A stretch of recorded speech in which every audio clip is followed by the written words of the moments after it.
আমাদের জুলাই সনদে লেখা ছিল যে খুব সম্ভবত কত পার্সেন্ট সেটা আমার মনে নেই, খুব সম্ভবত 10% নারী অংশগ্রহণ বা নারীকে মনোনয়ন দিতে হবে জাতীয় নির্বাচনে, এই ধরনের একটা ধারা ছিল জুলাই সনদে।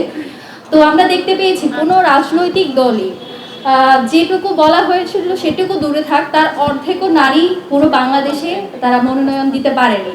তো এইটার ক্ষেত্রে তারা এই ধরনের, আমি দেখেছি যখন আমরা বলতাম যে নারীর অংশগ্রহণ নিশ্চিতের জন্য তাদেরকে বিভিন্ন যে আসনগুলো রয়েছে সেগুলোতে মনোনয়ন দেওয়ার কথা যখন আমরা বলতাম, তখন তারা বলতো যে যোগ্যতা অনুসারে তারা বিচার করতে চায়, যোগ্যতা অনুসারে তারা মনোনয়ন দিতে চায়, আসন বন্টন করতে চায়, এই জন্য নারীরা সামনে আসেনি, নারীদেরকে পাওয়া যায়নি। তো আমার মনে হয়েছে যদি যখন জুলাইয়ের পরবর্তীতে নারীরা যখন রাজনীতিতে অংশগ্রহণ করতে আসলো, যখন নারীরা সামনে আসা শুরু করলো, তখন যদি তাদেরকে কম্প্রোমাইজ করা হতো বা তাদের জন্য সুযোগ সুবিধাটা তৈরি করে দেওয়া হতো।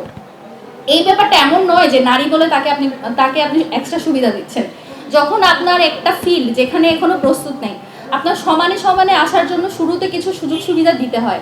নারীরা যখন সমান সমানে আসতে পারছেন, যখন তাদের জন্য আসার পথটাই বন্ধ, তখন যখন আপনি তাকে এইটুকু কম্প্রোমাইজ করবেন না, আপনি যে জায়গাটা হোল্ড করে আছেন, একজন নারী যখন সামনে আসবে, সে যখন আপনার যোগ্যতার সমান, তখন যদি আপনি তার জন্য ওইটুকু কম্প্রোমাইজ না করেন, তাহলে তো তার পক্ষে সামনে আসা সম্ভব না। তো এইটুকু কম্প্রোমাইজ না করার কারণে যেটা হয়েছে, আমরা দেখেছি যে জাতীয় নির্বাচনে তত সংখ্যক নারীকে আমরা মনোনয়ন নিতে দেখিনি। তো পরবর্তীতে যখন সংরক্ষিত নারী আসন, যেটা এখন সবাইকে সিট দেওয়া হচ্ছে বা মনোনয়ন দেওয়া হচ্ছে, সেক্ষেত্রেও আমরা দেখেছি যে বিশেষ বিশেষ ক্ষেত্রে আমরা দেখেছি যে যোগ্যতার চেয়ে বেশি মূল্যায়িত হয়েছে কে কার সন্তান, কে কার স্ত্রী, কে কার পরিবার। এই ধরনের ব্যাপারগুলো বিগত সময়ে যেমন চলে এসেছে, এই ধরনের ব্যাপারগুলোও আমরা দেখতে পাই।